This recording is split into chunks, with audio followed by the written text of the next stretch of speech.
আওয়ামী লীগের সাধারণ সম্পাদক ওবায়দুল কাদের পালাবো না, কোথায় পালাবো এমনই বলেছিলেন তিনি। কিন্তু সরকার পতনের পর থেকে তিনি হঠাৎ অন্তরালে। কেউ বলছেন তিনি ৫ আগস্টই যশোর সীমান্ত দিয়ে ভারতে চলে গেছেন, কেউ দাবি করছেন তিনি সংযুক্ত আরব আমিরাতে অবস্থান করছেন। আবার কিছু সূত্র বলছে তিনি গণঅভ্যুত্থানের পরও ৩ মাস ৫ দিন দেশে ছিলেন। নানা গুঞ্জনের মাঝে এবার প্রবাসী সাংবাদিক ইলিয়াস হোসেন প্রকাশ করলেন চাঞ্চল্যকর তথ্য, যা বদলে দিতে পারে পুরো পরিস্থিতি।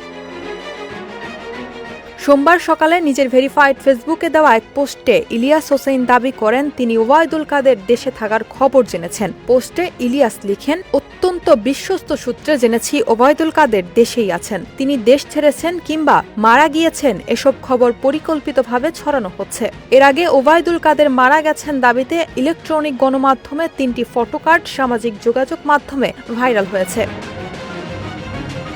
তবে তথ্য যাচাইকারী প্রতিষ্ঠান রিউমর স্ক্যানার বলছে প্রচারিত ফটোকার্ডগুলো ভুয়া। ওবায়দুল কাদের মারা গেছেন দাবিতে উক্ত গণমাধ্যমগুলো কোনো ফটোকার্ড কিংবা সংবাদ প্রকাশ করেননি, বরং সেসব গণমাধ্যমগুলোর ডিজাইন নকল করে আলোচিত ফটোকার্ডগুলো প্রচার করা হয়েছে।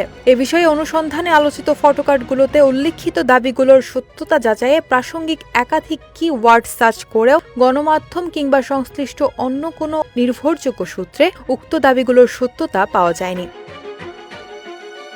পরবর্তীতে আলোচিত ফটোকার্ডগুলো পৃথকভাবে যাচাই করে কোনো সত্যতা পায়নি রিউমর স্ক্যানার। এদিকে বিভিন্ন গণমাধ্যমের খবরে দেখা যায় ভারতে আত্মগোপনে থাকা আওয়ামী লীগ নেতাদের ধারণা জটিলতা এড়াতে ওবায়দুল কাদের দিল্লিতে থাকতে পারেন, কেননা আত্মগোপনে থাকা বেশিরভাগ নেতাই তার খোঁজ নেওয়ার চেষ্টা করছেন। তারা কলকাতায় অবস্থান করছেন। এই নেতারা আওয়ামী লীগ সরকারের পতনের জন্য ওবায়দুল কাদেরকেই দুষছেন। এজন্যই কলকাতায় ওবায়দুল কাদেরের সঙ্গে নেতাদের দেখা হলে বিব্রতকর পরিস্থিতি সৃষ্টির আশঙ্কা রয়েছে বলে জানান পলাতক নেতারা।